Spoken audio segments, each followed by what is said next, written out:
जो लोग आर्थिक रूप से कमजोर हैं, विपन्नता में जीवन जी रहे हैं,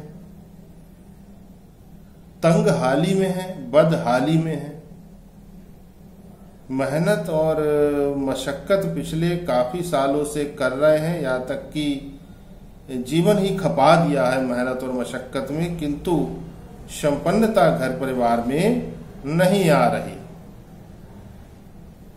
प्रिय मित्रों, ऐसे सभी लोगों के लिए एक बहुत असरकारी क्रिया उपाय आपको यहां बतलाएंगे।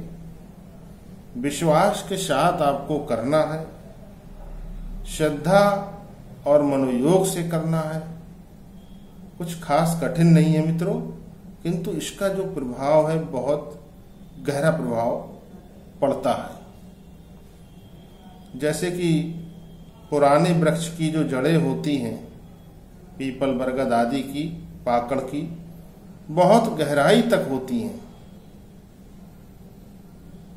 इसी प्रकार से गहराई तक आपके जीवन में जहां तक भी आपकी जिसे बोलना चाहिए दुर्भाग्य, जहां तक जितना भी गहराई तक आपका छुपा हुआ हो, उस दुर्भाग्य को वहां से ढूंढ करके ये उसको समूल उसका नाश कर देगा, और जो आपका भाग्य दबा हुआ है उसको ये निकाल करके ले आएगा। मित्रों, एक तो बात ये हो गई। दूसरी बात ये कि बहुत सारे जातक ऐसे हैं कि जिनकी कुंडली में गजकेसरी योग बना होता है, अर्थात चंद्र बृहस्पति देव की युति किसी भी भाव में, लेकिन उस गज केसरी योग का जो लाभ है वो उनको नहीं मिलता है जीवन में, या दूसरे शब्दों में कहें वो एक्टिव नहीं होता है। इसको ऐसे समझ सकते हैं जैसे अगर आप मान लीजिए कोई बहुत बढ़िया कंपनी का मोबाइल फोन ले लीजिए, जैसे आईफोन ले लीजिए एप्पल का,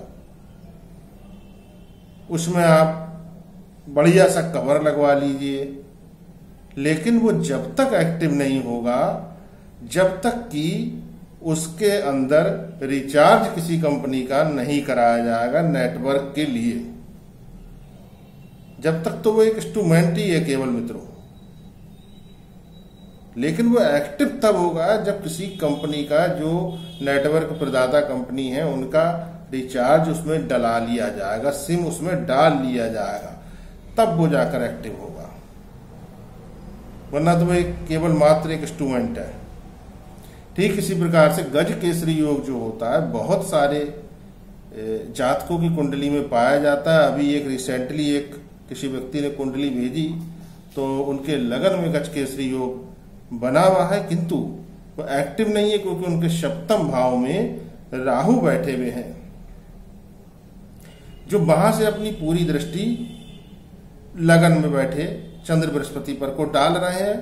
फलता जातक को लाभ के बजाय हानि ही हो रही है, जीवन में कष्टों का ही सामना करना पड़ रहा है, और एक या दो उपाय करते ही उनके जीवन में फिर खुशियों की और संपन्नता की बहार आ जाएगी। मित्रों, तो वे जातक जिनकी कुंडली में गज केसरी योग तो है किंतु एक्टिव नहीं है, वे भी इस उपाय को करें, उनको भी बहुत लाभ मिलेगा मित्रों। और ऐसे लोग जिनकी कुंडली में चंद्र और बृहस्पति अलग अलग बैठकर भी अच्छा फल नहीं कर रहे, दूषित है, निर्बल है, शत्रु के साथ बैठे हैं, मंद है, अस्त है, तो वो भी इस उपाय को करें।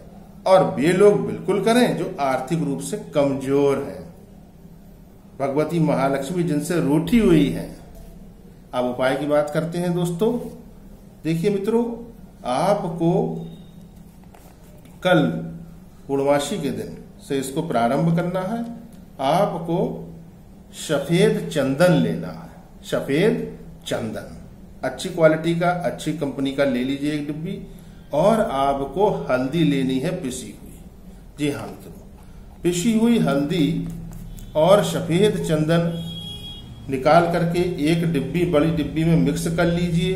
गंगा जल डाल करके खूब अच्छे से उसका पेस्ट बना लीजिए और आप देवादिदेव महादेव के मंदिर में पहुंच जाइए। सुबह सुबह प्रातःकाल स्नान के उपरांत दीपक आदि करिए, धूपबत्ती लगाइए, पुष्प आदि ले जाइए, बेलपत्र मिल जाता है तो अति उत्तम है, और जल ले जाइए। धूप दीप कर लीजिए मित्रों, जल अर्पित करिए। उसके बाद आप जो पेस्ट लेकर के गए हैं, ये सफेद चंदन और हल्दी का जो पेस्ट आप एक डिब्बी में बना करके ले गए हैं, उसमें से थोड़ा सा निकाल करके भोलेनाथ के शिवलिंग पर गोल गोल करके आप चंद्र टाइप बना दीजिए।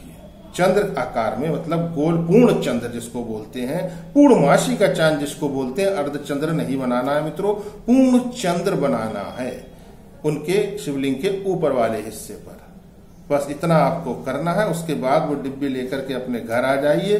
फिर प्रतिदिन आप उस डिब्बी में से एक बार प्रातःकाल स्नान के उपरांत अपने मस्तक पर तिलक करते रहिए, रोज करते रहिए।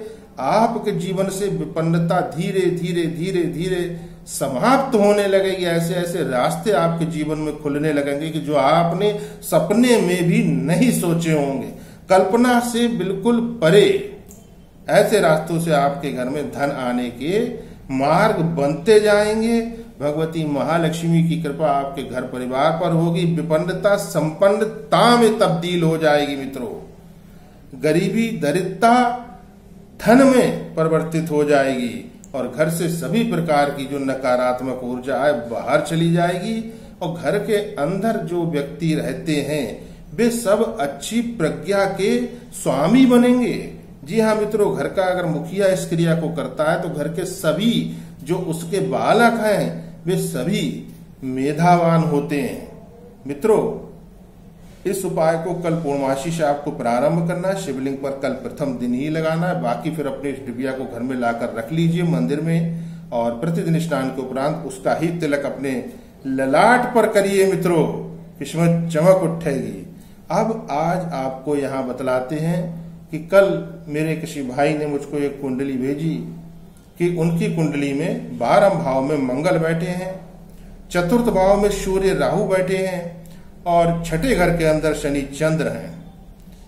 तो उनके 12 भाव के मंगल दोष के लिए यहाँ उपाय उन्होंने पूछा है, तो वो यहाँ आपको बतलाते हैं। ध्यान पूर्वक वो सुनेंगे और इसको करेंगे तो लाभ उनको मिलेगा, मंगल दोष का शमन होगा। उनको क्या करना है मित्रों, उनको मंगलवार के दिन थोड़ा सा सूजी का हलवा अपने घर पर बनवाना है। सूजी, देसी घी, चीनी तो पड़ती है, थोड़ा सा उसमें दूध डलवा लीजिए मित्रों, कच्चा या पक्का, और उस हलवे को बनाकर मंगलवार के मंगलवार वो हनुमान जी के मंदिर में भोग लगवाकर वहीं मंदिर में खड़े होकर इसको बांट दें। धीरे धीरे धीरे धीरे 12 मंगलवार इस क्रिया को कर लीजिए, मंगल दोष आपका समाप्त हो जाएगा। दूसरी बात मित्रों कि ऐसे जातक जिनके छठे घर के अंदर चंद्र शनि की युति हो, ऐसे जातकों को रात के समय दूध और दूध से बने पदार्थों का सेवन नहीं करना चाहिए। कल्याण होगा मित्रों। वीडियो अच्छा लगा हो तो लाइक अवश्य कीजिए। चैनल पर पहली बार हो सब्सक्राइब का बटन दबाना ना भूलें और वीडियो को अधिक से अधिक शेयर कर दीजिए मित्रों। कुछ पूछना हो कमेंट बॉक्स में आकर के आप निसंकोच पूछ सकते हैं। सेवक सदा आपकी सेवा में अनवरत तत्पर। मैं आचार्य आशीष शास्त्री। जय सिया राम।